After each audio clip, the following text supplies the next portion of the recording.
Hello everyone, my name is Kasia Jamros, and if you don't know me yet, I'm a conscious life and leadership coach. I teach conscious leadership and self-love. And today in this video, I would like to talk to you about how to give a constructive feedback and why this is important. Have you ever actually felt uncomfortable delivering a feedback? Or maybe you felt that your observation would make a difference, yet you hold it back? Or how often actually you avoided a conversation because you didn't know how to approach it? Well, difficult conversations are never easy, and they tend to bring the discomfort, some feelings of guilt and frustration, especially when our words don't bring us closer to solving the problem. And as a result, we get discouraged and put a lot of effort to avoiding them. Oftentimes, what gets in the way of effective communication is that we misinterpret what we feel for the facts.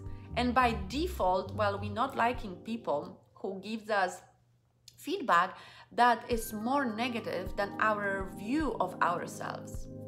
Well, yet, effective communication depends on our ability to talk openly about not easy topics without getting emotional about them. And avoidance denies us an opportunity to improve what brings that discomfort. So where do we begin? Well, by making a plan and mapping out the conversation, by gathering the facts and naming our feelings before we enter the conversation. Understanding the feelings about the situation and where they're coming from will allow us not to mix two things together, the facts and the feelings. Having a right mindset and feeling calm enough will allow us to hear other person out.